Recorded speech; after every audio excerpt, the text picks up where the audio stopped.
አርዕስተ ዜና የፌደራል ፖሊስ ዜጎች በማንኛውም ጊዜና አፍታ የወንጀል ድርጊት ሲፈጸም ወይም ህብረተሰቡን የሚጎዳ እንቅስቃሴ ሲያስተውሉ ለፖሊስ መረጃ ማድረስ የሚችሉበትን የስልክ መተግበሪያ አስተዋወቀ።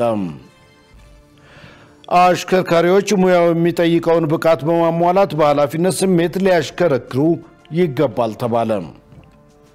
ከውጭ የተባበሩት መንግስታት ወደ ጋዛ እየገባ ያለው እርዳታ በቂ አይደለም አለ።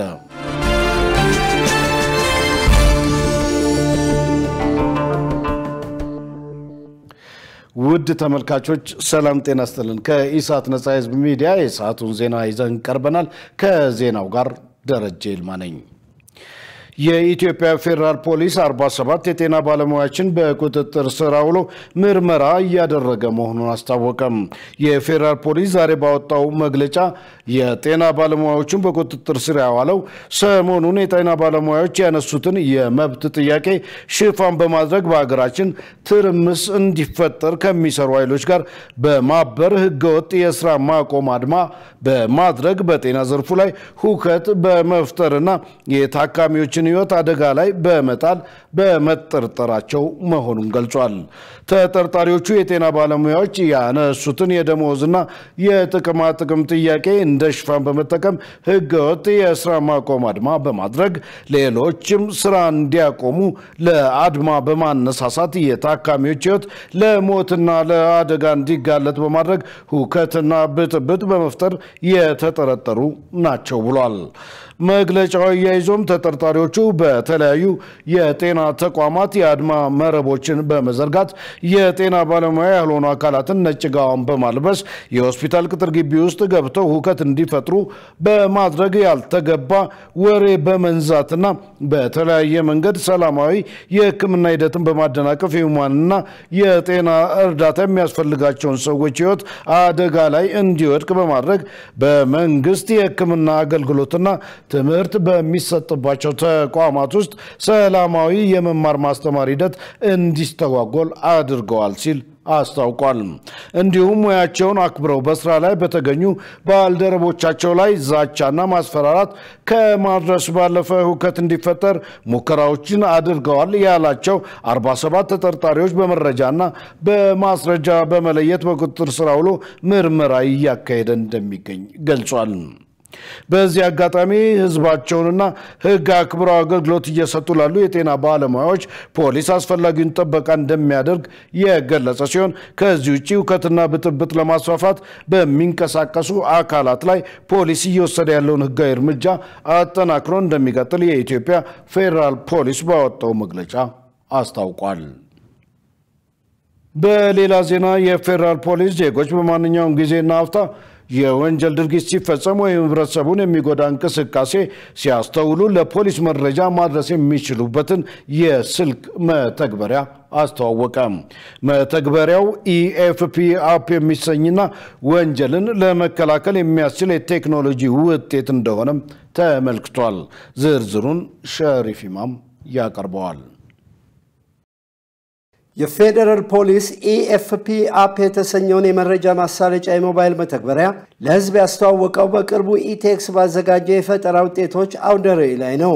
በአውደ ርዕዩ ላይ ስለ ሞባይል መተግበሪያው ለኢሳት በተለይ ማብራሪያ የሰጡት ምክትል ኢንስፔክተር ከፍ ያለው ጥላው እንደተናገሩት በቅርቡ ዱባይ ላይ ተካሂዶ በነበረ የቴክኖሎጂ ውድድር ድንቅ የፖሊስ አፕ በሚል ልዩነት ተመርጦ አሸናፊ የሆነ የፈጠራ ውጤት እንደሆነ አስረድተዋል።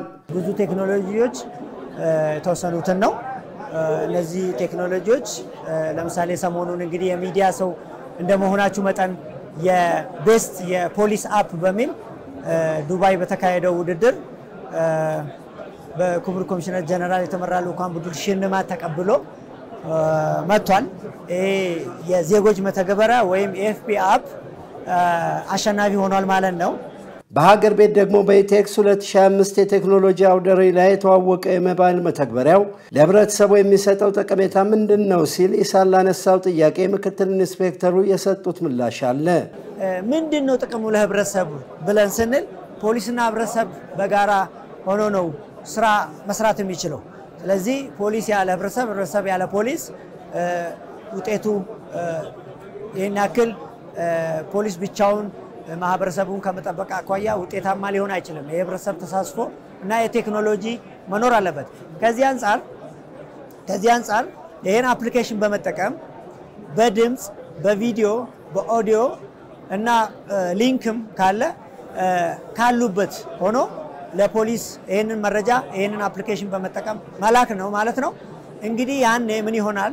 ፖሊስ 24 ሰዓት ስታንድ ባይ ወይም ስራ ላይ ያሉ ፖሊስ ኦፊሰሮች አሉ ማለት ነው። ኢትዮጵያ ፌደራል ፖሊስ ይሄ ኦፊሰር ከየት አካባቢ ይሄ መረጃ እንደመጣ በማየት ሲስተሙ ጂፒኤስ ኢምቤድድ ስለሆነ ማለት ነው በማየት ኒርባይ ፖሊስ ስቴሽን አጠገዛ አካባቢ ላይ የትኛው ፖሊስ ስቴሽን ቅርብ ነው የሚለውን በመለየት ለዛ ፖሊስ ስቴሽን አሳይን ያደርጋል። እዛ ጋር ያለ ፖሊስ ኦፊሰር የሚመለከተውን ተረኛ እየላከ ቦታው ላይ ያንቀሳቀሰ የደረሰውንና ወይም እየደረሰ ያለውን ሁኔታ ይከላከላል ወይም ይቆጣጠራል፣ ህጋዊ እርምጃ ወስዶ ማለት ነው። ህብረተሰቡ የሚያስተውለውን የትኛውንም የአደጋ ስጋት ወይም የወንጀል እንቅስቃሴ እጁ ላይ ባለ የሞባይል መተግበሪያ ለፖሊስ የሚያስተላልፍበት መንገድ በግል ደህንነቱና ማንነቱ ላይ የሚያስከትለው ተጽዕኖ የለም ያሉት ምክትል ኢንስፔክተሩ ፖሊስ እንደ መረጃው አይነትና ሁኔታ እርምጃ ለመውሰድ እንዲችል የሚሰጠው ድጋፍ የላቀ ነው ብለዋል። ትልቅ ፋይዳን ያለው ማለት ነው። እንደ ምሳሌ ማንሳት እንችላለን። እየነዳ ከከተማ ወጣ ብለ ሊሆን ይችላል። ከተማ ውስጥ ትራፊክ ፖሊስ በሌለበት ፖሊስም በሌለበት አካባቢ ግጭት የሆነ ነገር ደርሶ መንገዱ ቢዘጋ በዚህ አፕሊኬሽን ፎቶ አንስተ ብትልክ ትራፊክ ፖሊስ ኢሚዲየትሊ ቦታው ላይ እንዲደርስ ይደረጋል ማለት ነው። ከተለያዩ ቢሮክራሲዎች የጸዳ ይሆናል ማለት ነው። ሰው ሰራሽ ችግሮች ሊፈጠሩ ይችላሉ ባይ ኤኒ ሚንስ። ይሄን ሁሉ የሚያስቀርና አመራሮች በሃይ ሌቭል ያሉ ትላልቅ አመራሮች ፎሎ አፕ ስለሚያደርጉ እዚህ ሲስተም ላይ ማለት ነው ከየትኛው አቅጣጫ መጣ መቼ መጣ ይሄ መረጃ ምን ላይ ደረሰ የሚለውን እስከ መጨረሻ ስለሚያዩት ትልቅ ጠቀሜታ አለው ከጊዜ ከመቆጠብ አንፃር ማለት ነው። የሞባይል መተግበሪያው በከተማ ውስጥ ከተዘረጉት የደህንነት ካሜራዎችና የድሮን ቴክኖሎጂ ጋር ተናቦ የሚሰራ መሆኑን ጠቁመው ዜጎች መተግበሪያውን ይጠቀሙበት ዘንድ ጥሪ አቅርበዋል። በመጪው የክረምት ወር በአብዛኛው የሀገሪቱ ክፍሎች መደበኛና ከመደበኛ በላይ የዝናብ ሁኔታ እንደሚኖር ተገለጸም። በተያያዘም ማህበረሰቡ ለጎርፍ ተጋላጭ በሆኑ አካባቢዎች ላይ አስፈላጊ የሆኑ የውሃ ቦዮችን ማዘጋጀትና ማጽዳት ይጠበቅበታል ተብሏል። የኢትዮጵያ ሜቴዎሮሎጂ ኢንስቲትዩት በአዳማ ባዘጋጀው መድረክ በመጪው የክረምት ወቅት የዝናብ ወቅታቸው በሆኑ አካባቢዎች ላይ መደበኛና ከመደበኛ በላይ የዝናብ ሁኔታ እንደሚኖር ጠቁሟል። የአየር ሁኔታና ጠባይ ትንበያዎችን ሳይንሳዊ ልኬቶችን በማዘጋጀት ለግብርና፣ ለኢነርጂ፣ ለጤናና ለአቪዬሽን የሜትሮሎጂ ትንበያና የቅድመ ማስጠንቀቂያ መረጃዎችን እየሰጠ ኃላፊነቱን እየተወጣ መሆኑ በመድረኩ ተገልጿል። በዚህም ረገድ የኢትዮጵያ ሜቴዎሮሎጂ ኢንስቲትዩት ዋና ዳይሬክተር የዓለም ሜቴዎሮሎጂ ድርጅት የአፍሪካ አህጉር ፕሬዝዳንት አቶ ፈጠነ ተሾመ በመጪው የክረምት ወቅት አብዛኛው የሀገሪቱ ክፍሎች መደበኛና ከመደበኛ በላይ የዝናብ ሁኔታ እንደሚኖራቸው ገልጸዋል። በመሆኑም ማህበረሰቡ ለጎርፍ ተጋላጭ በሆኑ አካባቢዎች ላይ የማፋሰሻ ቦዮችን ማዘጋጀትና ማጽዳት ይጠበቅበታል ብለዋል። ኢንስቲትዩቱ በመጪው የክረምት ወቅት በየ10 ቀኑ የሚሰጠውን ቅድመ ማስጠንቀቂያ መሰረት በማድረግ ሁሉም አካላት ሕይወትንና ንብረትን ከአደጋ መጠበቅ እንደሚጠበቅባቸው አሳስበዋል። ዜናው በስፍራው የምትገኘው ሪፖርተራችን ገነት እዘዘው ያደረሰችን ነው። አሽከርካሪዎች ሙያው የሚጠይቀውን ብቃት በማሟላት በኃላፊነት ስሜት ሊያሽከረክሩ ይገባል ተባለ። በትራንስፖርት ዘርፍ የሚስተዋለውን ሙስናና ብልሹ አሰራር ለማስቀረት በቴክኖሎጂ እንዲታገዝ እየተደረገ ነው ሲል የትራንስፖርትና ሎጂስቲክስ ሚኒስቴር አስታውቋል። መሰረት ባዩ ተጨማሪ አላት። የትራንስፖርትና ሎጂስቲክስ ሚኒስቴር የመንገድ ደህንነትን በማስጠበቅ በኩል የተለያዩ ስራዎችን እየሰራ እንደሚገኝ አስታውቋል። በሚኒስቴሩ የትራንስፖርት አገልግሎትና ቁጥጥር ዘርፍ አማካሪ አሰፋ ሐዲስ እንደገለጹት የትራንስፖርት ዘርፉን ዘመናዊና የተስተካከለ እንዲሆን ለማድረግ የተለያዩ ህጎችን በማውጣት ተግባራዊ እየተደረገ ነው ብለዋል። ከዚህ በተጨማሪም በዘርፉ የሚታየውን ብልሹ አሰራር ለማስቀረት አሰራሮች በቴክኖሎጂ እንዲታገዙ ማድረግ መቻሉን ገልጸዋል። في መንገድ ደህንነት ስራዎች ንቅናቄዎች ይሰሩ ነው ያሉት በተለይም ግንዛቤ ከመስጠት አንፃር ህግ ከማውጣት ይሄ የትራፊክ ህግ መቆጣጠሪያው 557 የሚባለው ከማውጣት አንፃር ባለፈው ደግሞ አሁን ላይ በቅርቡ ላውንች ያደረግነው ደግሞ የትራፊክ ፖይንት ፔናልቲ የትራፊክ ቅጣትን all over the country ማለት በሁሉም አገር ጥፋት የትኛውም አገር ላይ የትኛውም አካባቢ የትኛውም ክልል ላይ ጥፋት ቢያጠፋ ሬጂስተር ማድረግ የሚችል በማዕከል መረጃው መታወቅ የሚችልበት ጥፋቶች ሲደጋገሙ ደግሞ ሪከርዱን መያዝ የሚችልበት ሲስተም ላውንች ተደርጓል።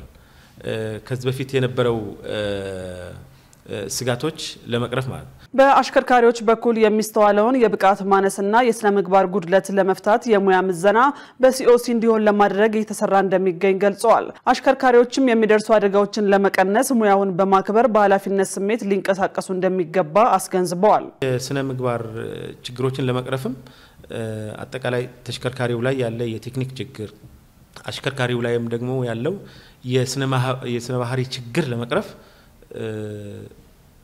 የኦኩፔሽናል ስታንዳርድ ተዘጋጅቶ የካሪኩለም ወጥቶለት ሞጁሎች ተዘጋጅተው የሙያዊ ምዘና ማለት ሲኦሲ ምንለው ለመፈተን ደግሞ በቅርቡ ያንን ለማድረግ በጣም ከፍተኛ ዝግጅት ላይ ነው ያደረግን ያለ ነው።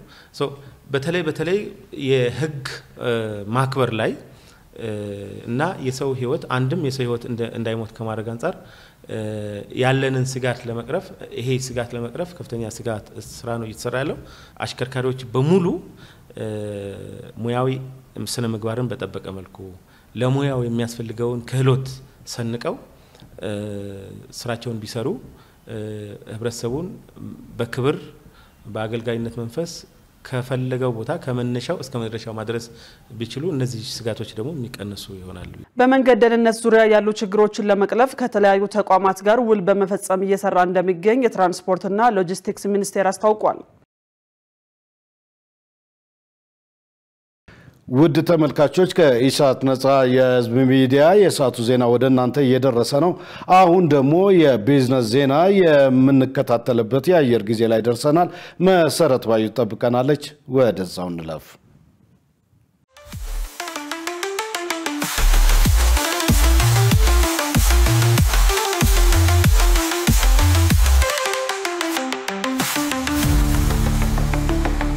ውድ ተመልካቾቻችን ከኢሳት ነጻ የህዝብ ሚዲያ ለለቱ ያዝናቸውን የቢዝነስ ዜናዎች ይዤላችሁ ቀርቤያለሁ። ከዜናዎቹ ጋር መሰረት ባዩ ነኝ። አብራችሁን ቆዩ። መንግስት የሚወስደው ብድር እየቀነሰ ባንኮች ለግለሰቦች የሚያበድሩት ብር እየጨመረ ነው ተባለ። መንግስት የሚወስደው ብድር እየቀነሰ ባንኮች ለግለሰቦች የሚያበድሩት ብር እየጨመረ መሆኑን የኢትዮጵያ ኢኮኖሚክስ ማህበር አስታወቀ። የኢትዮጵያ ኢኮኖሚክስ ማህበር ባለፉት ዓመታት ስላለው የሀገሪቱ የኢኮኖሚ እንቅስቃሴ የሰራውን ጥናት ይፋ አድርጓል። የማህበሩ የፓርትነርሺፕ እና የኮሙኒኬሽን ዳይሬክተር ዶክተር አቡሌ ማሃሪ ጥናቱን ባቀረቡበት ወቅት የሀገሪቱ የፋይናንስ ሴክተር እያደገ ነው ብለዋል። እንደ አውሮፓውያን አቆጣጠር ከ2020 በኋላ መንግስት የሚወስደው ብድር እየቀነሰ መሆኑን ጥናቱን አጣቅሰው የገለጹት ዳይሬክተሩ በአንጻሩ ባንኮች ለግለሰቦች የሚያበድሩት ብር ጨምሯል ብለዋል። እንደ አውሮፓውያኑ አቆጣጠር ከ2019 ጀምሮ የሀገሪቱ አጠቃላይ ጂዲፒ እድገት ቢያሳይም የነፍስ ወከፍ ገቢ መቀነሱን ተናግረዋል። ለዚህም የኑሮ ውድነትና የብር ምንዛሬ ዋጋ መቀነስ አይነተኛ ምክንያት መሆኑን ጠቅሰዋል። በተመሳሳይ የግብርናው ዘርፍ ለኢኮኖሚ የሚያበረክተው ድርሻ እየቀነሰ መጥቷል ያሉት ዶክተር አቡሌ ይህም የሆነው የአገልግሎት ዘርፉ የበላይነት እያደገ መምጣቱን ነው ሲሉ አስረድተዋል። መንግስት በ2030 ግብርናው ለኢኮኖሚው የሚያበረክተው አስተዋጽኦ 22% እንዲሆን ያቀደ ሲሆን አሁን 32% ላይ ይገኛል። ነገር ግን ግብርናው አሁንም ለኢኮኖሚው እያበረከተ ካለው አስተዋጽኦ አንፃር የተሰጠው ትኩረት አነስተኛ መሆኑ ተገልጿል። ለዚህም እንደ ማሳያ በሁለት አስርት ዓመታት ከተመዘገበው አጠቃላይ ብድር የግብርናው ዘርፍ ያገኘው 7.8 በመቶ ብቻ መሆኑ ተጠቅሷል። የኢንዱስትሪ ዘርፍ አፈጻጸምን በተመለከተ ዘርፉ ለእድገትና ስራ ስምሪት ጠንካራ አቅም ያለው ቢሆንም ያልዳበረ መሆኑን አመላክተዋል። ዘርፉ እንደ አውሮፓውያን አቆጣጠር በ2023 ለጠቅላላ የሀገር ውስጥ ምርት 4.48 በመቶ ብቻ ያበረከተ ሲሆን በ2023 6.47 በመቶ የሰው ኃይል ቀጥሯል። ይህም ካለው ሰው የመቅጠር አቅም አንፃር ውስንነት የሚያሳይ መሆኑ ተጠቅሷል። የውጭ ንግድ ዘርፉን በተመለከተ ከ2008 ጀምሮ ኤክስፖርት የሚደረገው ምርት እየጨመረ ቢሆንም ኢምፖርት የሚደረገው ምርት በዛው ልክ መጨመሩን ጥናቱ አመላክቷል። በሶማሌ ክልል ባለፉት ዓመታት የተረጋገጠው ሰላም የኢንቨስትመንት ዘርፉ ላይ መነቃቃትን በመፍጠር አምራች ኢንዱስትሪዎች ወደ ስራ እንዲገቡ ማስቻሉ ተገለጸ። በክልሉ ባለፉት 5 ዓመታት ወደ ስራ የገቡ 320 ዝቅተኛ መካከለኛና ከፍተኛ አምራች ኢንዱስትሪዎች ከ34 ቢሊዮን ብር በላይ ካፒታል አስመዝግበዋል። አምራች ኢንዱስትሪዎች ከ80 ሺህ በላይ ለሚሆኑ ዜጎችም የስራ ዕድል መፍጠር ችለዋል። በዘርፉ የተሰማሩት ባለሀብቶች ከውጭ ሀገራት የሚገቡ ምርቶችን በሀገር ውስጥ በማምረት የውጭ ምንዛሬ በመቀነስ ረገድ ጉልህ ሚና እየተጫወቱ እንደሚገኙ ተጠቁሟል። የሶማሌ ክልል ኢንቨስትመንትና ኢንዱስትሪ ቢሮ ኃላፊ አህመድ ረሺድ አብዱሌ በክልሉ ከ70 እስከ 80 የሚጠጉ አምራች ኢንዱስትሪዎች እንደነበሩ አስታውሰው ከለውጡ ወዲህ 320 በላይ የሚሆኑ ፋብሪካዎች ስራ ጀምረዋል ብለዋል። በክልሉ ባለሀብቶች ትርፋማ የሚሆኑበት የስራ ዘርፍ ጥናት እየተደረገበት ሲሆን በኢነርጂ ማዕድን እርሻና በእንስሳት ልማት ዘርፍ ለሚሰማሩ ባለሀብቶች አስፈላጊው ድጋፍ እየተደረገ መሆኑን ገልጸዋል። የኢትዮጵያ ታምርት ንቅናቄን በክልሉ ተግባራዊ በማድረግ የክልሉን እምቅ አቅም ያገናዘቡ አምራች ኢንዱስትሪዎችን ለማስፋት በትኩረት እየተሰራ ይገኛል ብለዋል። በማዕከላዊ ኢትዮጵያ ክልል ለመኸር እርሻ ከ700 ሺህ ኩንታል በላይ የአፈር ማዳበሪያ ተሰራጨ። የክልሉ የመኸር እርሻ ማስጀመሪያ የንቅናቄ መድረክ በዱራሜ ከተማ በመካሄድ ላይ ይገኛል። በክልሉ ቀድሞ የመኸር እርሻ በሚጀምሩ አካባቢዎች ደግሞ ከግንቦት ወር የመጀመሪያ ሳምንት አንስቶ የእርሻ ስራው ተጀምሯል። የኢትዮጵያ ቴሌቪዥን ቅኝት ባደረገባቸው ጉራጌና ሐላባ ዞኖች አርሶ አደሮች የአፈር ለምነትን ሊያሻሽሉ የሚችሉ አሰራሮችን በመተግበር ከዚህ በፊት ከነበረው የተሻለ ምርት ለማምረት ማቀዳቸውን ተናግረዋል። ለምርት ወቅቱ አስፈላጊ የሆኑ የአፈር ማዳበሪያ ምርጥ ዘርና ሌሎች የቴክኖሎጂ ግብዓቶች በቂ አቅርቦት ስለመኖሩም ነው አርሶ አደሮች የገለጹት። በዘንድሮ የመኸር እርሻ በክልሉ ከ563 ሺህ ሄክታር በላይ መሬት በተለያዩ የሰብል ዘሮች ለመሸፈን በማቀድ ወደ ስራ ተገብቷል። በማዕከላዊ ኢትዮጵያ ክልል በምክትል ርዕሰ መስተዳድር ማዕረግ የግብርና ቢሮ ኃላፊ ኡስማን ስሩር እንደገለጹት በክልሉ ለበጋ መስኖ ለበልግና ለመኸር እርሻ ከሚያስፈልገው 1.6 ሚሊዮን የአፈር ማዳበሪያ ውስጥ ከ700 ሺህ ኩንታል በላይ የሚሆነው መሰራጨቱን ተናግረዋል። በክልሉ በ2017-18 የመኸር እርሻ ከ563 ሺህ ሄክታር በላይ መሬት በዋና ዋና ሰብሎች በመሸፈን ከ54 ሚሊዮን ኩንታል በላይ ምርት ይገኛል ተብሎ ይጠበቃል። በርከት ያሉ ምርቶችንና የፋብሪካ ግብዓቶችን ማምረት የሚችለው አዋሽ ፍለር ፋብሪካ ማስፋፊያ ግንባታው ተጠናቆ ተመረቀ። በምርቃት መርሃ ግብሩ ላይ የአፋር ክልል ርዕሰ መስተዳድር አቶ ሀጂ አወል አርባ እንደገለጹት የአዋሽ ፍለር ፋብሪካ የማስፋፊያ ግንባታ በርካታ ምርቶችን እንዲያመርት በሚያስችል መልኩ ተጠናቋል ብለዋል። ፍለር ፋብሪካው በካልሲየም ካርቦኔት የበለጸገ ኮትድ ምርት እንዲሁም ለፒፒሲ፣ ለወረቀት፣ ለጫማ ሶል፣ ለቀለምና ተያያዥ ምርቶች ግብዓት የሚሆን ምርት ማምረት ይችላል። አዋሽ ከተማ ከሁሉም አቅጣጫ ሴንተር እንደመሆኗ ኢንቨስትመንት ወሳኝ መሆኗን የጠቀሱት ርዕሰ መስተዳድሩ ከተማዋ በወደቦች አካባቢ የምትገኝ መሆኗን ጨምሮ የአካባቢው የኢኮኖሚና የኢንዱስትሪ ማዕከል ለማድረግ የተሰራ መሆኑን አስታውቀዋል። አዋሽ ፍለር ፋብሪካ በትናንትናው ዕለት የአፋር ክልል ርዕሰ መስተዳድር ሀጂ አወል አርባን ጨምሮ የሚድሮክ ኢንቨስትመንት ግሩፕ ዋና ስራ አስፈጻሚ ጀማል አህመድና ሌሎች ባለድርሻ አካላት በተገኙበት ተመርቋል። ውድ ተመልካቾቻችን አሁን ደግሞ በእለቱ በተመረጡ ባንኮች ያለውን የውጭ ምንዛሬ ዋጋና የብሔራዊ ባንክ የወርቅ ግብይት መረጃ ተከታትለን እንመለስ።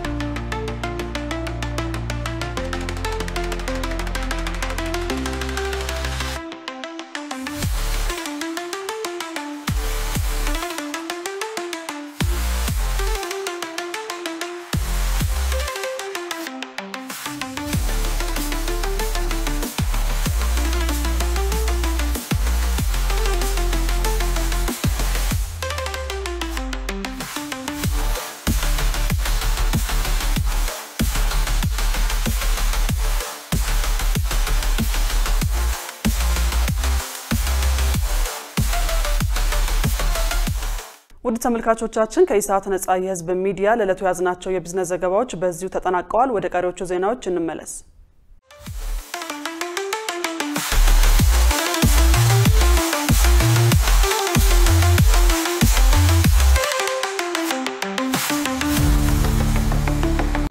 ወደ ውጭ ዜና አልፋለሁ። በሱዳን በቀጠለው የእርስ በርስ ጦርነት ባለፈው ዓመት በፈጥኖ ደራሽ ኃይሎች ላይ የኬሚካል ጦር መሳሪያ ተጠቅማለች በሚል አሜሪካ አዲስ ማዕቀብ እንደምትጥል የአሜሪካ ውጭ ጉዳይ ሚኒስቴር አስታወቀ። ከሰኔ 6 ጀምሮ አሜሪካ ወደ ሀገሪቱ የምትልካቸው ምርቶች እንደሚገደቡና የፋይናንስ ብድር ገደቦች ተግባራዊ ይሆናሉ ሲሉ ቃል አቀባዩ ታሚ ብሩስ ተናግረዋል። ከዚህ ቀደም የሱዳን ጦርና የፈጥኖ ደራሽ አማጽያኑ በግጭቱ ወቅት የጦር ወንጀሎችን ፈጽመዋል በሚል ተከሰው ነበር። አሜሪካ ለወሰደችው እርምጃ ምላሽ ለማግኘት ቢቢሲ የሱዳን ባለስልጣናት ቢጠይቅም እስካሁን መግለጫ አለማዘጋጀታቸውን ተናግረዋል። ከ2 ዓመት በፊት የሱዳን ጦርና አርኤስኤፍ መካከል በተፈጠረ የስልጣን ሽኩቻ በተጠቀሰው ግጭት ከ150,000 በላይ ሰዎች ተገድለዋል። ባለፉት ወራት የሱዳን ጦር ዋና ከተማ ካርቱምን ቢቆጣጠርም ውጊያው አሁንም እንደቀጠለ ነው። አሜሪካ የትኛውን የኬሚካል ጦር መሳሪያ አገኘሁ እንዳለች የተገለጸ ነገር የለም። ሱዳን ብዙ ጉዳት፣ ስቃይና አለፍ ሲልም ሊገድል የሚችለውን ክሎሪን ጋዝ ለ2 ጊዜያት ተጠቅማለች ሲል ኒውዮርክ ታይምስ በጥር ወር ዘግቧል።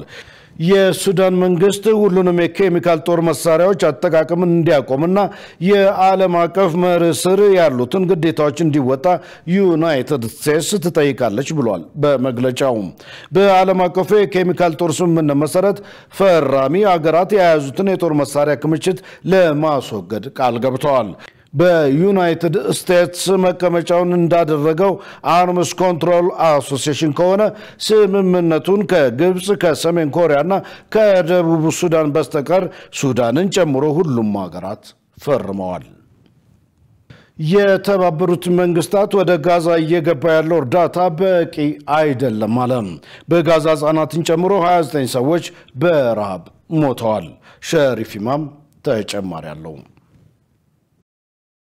የጋዛ የጤና ሚኒስቴር እንዳለው 29 ህጻናትና በእድሜ የገፉ ሰዎች በቅርቡ ከራብ ጋር በተያያዘ መሞታቸውን አስታውቋል። ከራቡ ጋር ተያይዞ በሺዎች የሚቆጠሩ ሰዎችም አደጋ ላይ መሆናቸውን የተነገረው። በጣም ትንሽ ቁጥር ያላቸው የእርዳታ የጫኑ መኪኖች ወደ ጋዛ እየገቡ ነው። ይሄ የሆነው እስራኤል አንዳችም የእርዳታ ወደ ጋዛ እንዳይገባ ከከለከለች ከ11 ወራት በኋላ ነው። ሁሉም የእርዳታ ኤጀንሲዎች እያስጠነቀቁ ነው። እነዚህ በጣም ጥቂት የሆኑ የእርዳታ አቅርቦቶች ወደ ሆስፒታል፣ ወደ ገበያ ወደ ምግብ ማቅረቢያ ተቋማት መድረስ አልቻሉም። በዚህ ሳቢያም ቢያንስ 29 ሰዎች ህፃናትን ጨምሮ በረሃብ ሞተዋል። የተባበሩት መንግስታት ኤጀንሲዎችና የመብት ተሟጋች ቡድኖች ባለፉት ቀናት ወደ ጋዛ የገባው ጥቂት እርዳታ በቂ አይደለም፣ በጋዛ እርዳታ እንዳይገባ በእስራኤል የተጣለው ማዕቀብ ሙሉ በሙሉ ሊነሳ ይገባል ብለዋል። የእስራኤል የቅርብ አጋር ከሆኑት ሁሉ ጫና እየመጣ ነው። እስራኤል ወደ ጋዛ ለ3 ወራት እርዳታ እንዳይገባ መከልከሏን ተከትሎ አሜሪካ ዋነኛ የእስራኤል አጋር ሆነችው በጋዛ ያለው ረሃብ እንዳሳሰባት ገልጻለች። የተባበሩት መንግስታት ኤጀንሲዎች እንዳስታወቁት የእስራኤል ጦር በሚያደርገው ክልከላና የህግ ጥሰት በጋዛ እርዳታ የመከፋፈሉን ሂደት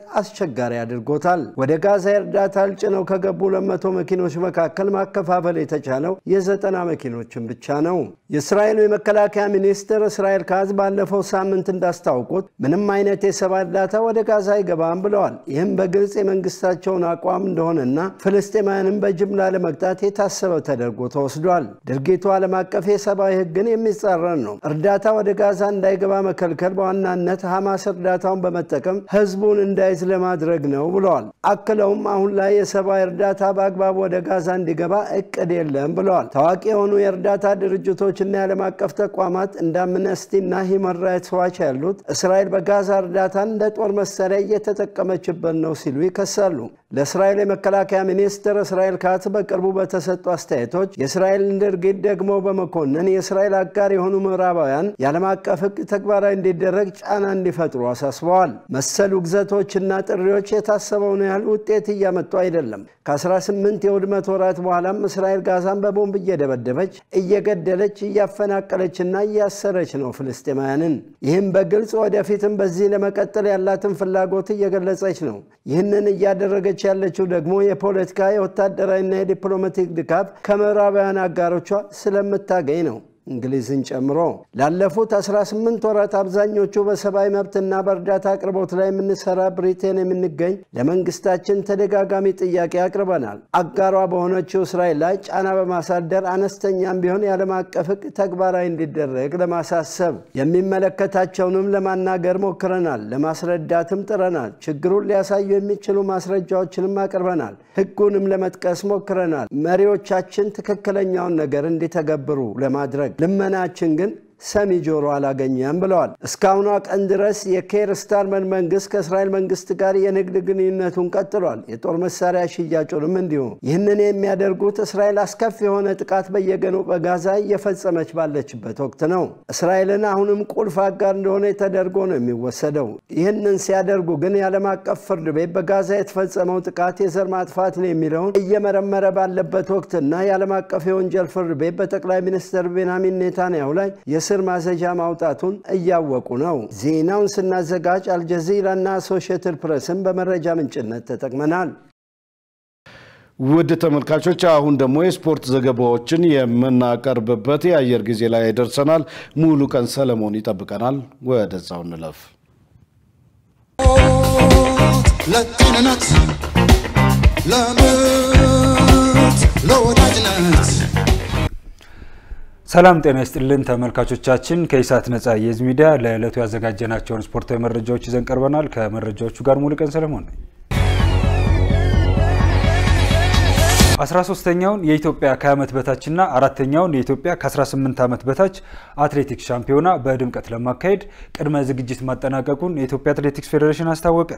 የኢትዮጵያ አትሌቲክስ ፌዴሬሽን ከግንቦት 18 እስከ 24 2017 ዓ.ም በድሬዳዋ ከተማ የ13ኛው የኢትዮጵያ ከዓመት በታችና አራተኛው የኢትዮጵያ ከ18 ዓመት በታች አትሌቲክስ ሻምፒዮና ለማካሄድ ዝግጅቱን ማጠናቀቁን በትላንትናው ዕለት ለጋዜጠኞች በሰጠው መግለጫ አስታውቋል። በሻምፒዮናው ላይ 8 ክልሎች፣ 2 ከተማ አስተዳደሮችና 35 ክለቦችና ተቋማት በውድድሩ ላይ የሚካፈሉ ሲሆን በሁለት የዕድሜ ምድብ ይካሄዳል ተብሏል። ከዓመት በታች 359 ሴቶች፣ 463 ወንዶች በድምሩ 822 አትሌቶች እንዲሁም ከ18 ዓመት በታች 178 ሴቶች፣ 192 ወንዶች በድምሩ 370 በሁለቱም የዕድሜ ምድብ በአጠቃላይ 1192 አትሌቶች እንደሚወዳደሩ በጋዜጣዊ መግለጫው ተጠቁሟል። የሻምፒዮናው ዓላማም እንደ አውሮፓውያን አቆጣጠር ከጁላይ 16 እስከ 2025 በናይጄሪያ አቡኩታ ከተማ ለሚካሄደው የአፍሪካ ከ18 ዓመትና ከ20 ዓመት በታች አትሌቲክስ ሻምፒዮና ኢትዮጵያን የሚወክሉ አትሌቶችን ለመምረጥ እንደሆነ ተነስቷል። የ2017 የውድድር ዘመን የኢትዮጵያ ዋንጫ የፍጻሜ ጨዋታ እሁድ ሰኔ 1 ቀን 2017 ዓ.ም አዲስ አበባ ከተማ ላይ እንደሚካሄድ የኢትዮጵያ እግር ኳስ ፌዴሬሽን አስታወቀ። የ2017 የውድድር ዘመን የኢትዮጵያ ዋንጫ የፍጻሜ ጨዋታ በወላይታ ድቻና ሲዳማ ቡና መካከል እሁድ ሰኔ 1 2017 ዓ.ም አዲስ አበባ ከተማ ይካሄዳል ሲል ፌዴሬሽኑ ከሰዓታት በፊት በድረገጽ ባወጣው መግለጫ አስታውቋል። ጨዋታው የሚደረግበት ስቴዲየም ደግሞ ወደፊት ይገለጻል ተብሏል። ዩኤፋ የዩሮፓ ሊግ የዓመቱ ምርጥ ተጫዋቾችን ይፋ አደረገ። የአውሮፓ እግር ኳስ ማህበራት ህብረት ዩኤፋ በቶተናም አሸናፊነት የተጠናቀቀውን የዘንድሮውን የዩሮፓ ሊግ የዓመቱ ምርጥ ተጫዋቾችን ይፋ አድርጓል። በዚህም መሰረት የቶተናሙ የተከላካይ ስፍራ ተጫዋች ክርስቲያኖ ሮሜሮ የውድድር ዓመቱ የዩሮፓ ሊግ ምርጥ ተጫዋች ተብሎ ተመርጧል። አርጀንቲናው ሮሜሮ በፍጻሜው ጨዋታ የጨዋታው ኮከብ ተብሎ መመረጡ አይዘነጋም። በሌላ በኩል የ21 ዓመቱ ፈረንሳዊ የኦሎምፒክ ሊዮን የመሃል ሜዳ ተጫዋች ራያን ቸርኪ የዩሮፓ ሊግ የዓመቱ ምርጥ ወጣት ተጫዋች በመባል ተመርጧል። ሞሮካዊ አዩብ ኤልካቢ ከኦሎምፒያኮስ፣ ዴንማርካዊ ካስፐር ሆፍ ከቦዶ ግሊምት እና ፖርቹጋላዊ ብሩኖ ፈርናንዴዝ ከማንቸስተር ዩናይትድ 77 ግቦችን በማስቆጠር የኮከብ ግብ አግቢነቱን ደረጃ ተጋርተዋል። በሌላ በኩል ክሊያን ምባፔ የሪያል ማድሪድ የዓመቱ ምርጥ ተጫዋች ተብሏል። የሪያል ማድሪድ እግር ኳስ ክለብ የ2024-25 የውድድር ዘመን ክሊያን ምባፔን የዓመቱ ምርጥ ተጫዋች ሲል ሰይሟል። የ26 ዓመቱ ፈረንሳይ በውድድር ዘመኑ 29 የላሊጋ ግቦችን በማስቆጠር የሊጉን ከፍተኛ ግብ አግቢዎች ደረጃ እየመራ ይገኛል። በተጨማሪም ተጫዋቹ በሻምፒዮንስ ሊግ ያስቆጠራቸውን 7 ግቦች ጨምሮ በአጠቃላይ በ2024-25 40 ጎሎችን ለማድሪድ በማስቆጠር በመጀመሪያ ዓመቱ ብዙ ግቦችን ያስቆጠረ የመጀመሪያው ተጫዋች መሆን ችሏል። የ2024-25 የውድድር ዘመን የሴሪ አሸናፊ ዛሬ ምሽት ይታወቃል። እስከ መጨረሻው ሳምንት ሻምፒዮኗ ያለየው የጣሊያን ሴሪ ዛሬ ምሽት በሚደረጉ ሁለት ጨዋታዎች አሸናፊው ይታወቃል። ሴሪውን በ79 ነጥብ የሚመራው ናፖሊ በሜዳው ከካግሊያሪ፣ በ78 ነጥብ ሁለተኛ ደረጃ ላይ የተቀመጠው ኢንተር ከሜዳው ውጪ ከኮሞ ጋር ዛሬ ምሽት በተመሳሳይ 3:45 ጀምሮ ጨዋታቸውን ያደርጋሉ። ናፖሊ ጨዋታውን ካሸነፈ በቀጥታ ሻምፒዮን መሆኑን ያረጋግጣል። ኢንተር ደግሞ ከሱ ማሸነፍ በተጨማሪ የናፖሊ ነጥብ መጣል ይጠብቃል። ሁለቱ ክለቦች ሊጉን በኩል ነጥብ ከጨረሱ ግን የጥሎ ማለፍ ጨዋታ ለማድረግ እንደሚገደዱ ይታወቃል። ሊጉ በኩል ነጥብ ከተጠናቀቀ የስኩዴቶውን አሸናፊ ለመለየት ናፖሊ ከኢንተር ሚላን የዛሬ ሳምንት ሰኞ የጥሎ ማለፍ ጨዋታ የሚያደርግ ይሆናል። ሻምፒዮኑን ከሚለዩ የዛሬ ወሳኝ ጨዋታዎች በተጨማሪ ሴሪውን ነገ ከምሽቱ 1 ሰዓት በቦሎኛ ከጆና በሚያደርጉ ጨዋታ ይቀጥልና እሁድ ከምሽቱ 3:45 ላይ በሚደረጉ ጨዋታዎች የውድድር ዘመኑ ይጠናቀቃል። በሴሪው ሶስተኛ ደረጃ ላይ የተቀመጠው አትላንታ ናፖሊና ኢንተርን በመከተል ሻምፒዮንስ ሊግ ተሳታፊ መሆኑን ሲያረጋግጥ፣ ጁቬንቱስ፣ ሮማና ላዚዮ አራተኛ ደረጃን ለመያዝ በመጨረሻ ጨዋታቸው ይፎካከራሉ። በመጨረሻ ጨዋታቸውም ጁቬንቱስ ከቬኔዚያ፣ ሮማ ከቶሪኖና ላዚዮ ከሊቼ ጋር ይገናኛሉ። በሌላ በኩል በእንግሊዝ ፕሪሚየር ሊግ ሻምፒዮናውና ወራጅ ቡድኖች ተለይተው የታወቁ ቢሆንም የአውሮፓ መድረክ ተሳትፎ ለማግኘት የሚደረጉ ፉክክሮች ግን እስከ መጨረሻው ጨዋታ እንደቀጠሉ ናቸው። ከ3ኛ እስከ 7ኛ ደረጃ የተቀመጡት ኒውካስል፣ ቼልሲ፣ አስቶን ቪላ፣ ማንቸስተር ሲቲ እና ኖቲንጋም ፎረስት ሁሉም ቻምፒዮንስ ሊግ ለመሳተፍ የሚያስችል እድል አላቸው። በመሆኑ ማንቸስተር ዩናይትድ ከአስቶን ቪላ፣ ኒውካስል ከኤቨርተን፣ ፉላም ከማንቸስተር ሲቲ እና ኖቲንጋም ፎረስት ከቼልሲ የሚያደርጉት ጨዋታ በብዙዎች ይጠበቃል። የፕሪሚየር ሊጉ የ2024-25 የውድድር ዘመን የመጨረሻ ጨዋታዎች የፊታችን እሁድ በተመሳሳይ ሰዓት ከምሽቱ 1 ሰዓት ላይ ይደረጋሉ። ተመልካቾቻችን ከኢሳት ነጻ የህዝብ ሚዲያ ለዕለተ ዓርብ ያዘጋጀናቸው ስፖርታዊ መረጃዎች የተከታተላችኋቸውን ይመስሉ ነበር። ከመረጃዎቹ ጋር ሙሉቀን ሰለሞን አብሬያችሁ ቆየው። መልካም ሰንበት ይሆንላችሁ። ለጤንነት ለምት ለወዳጅነት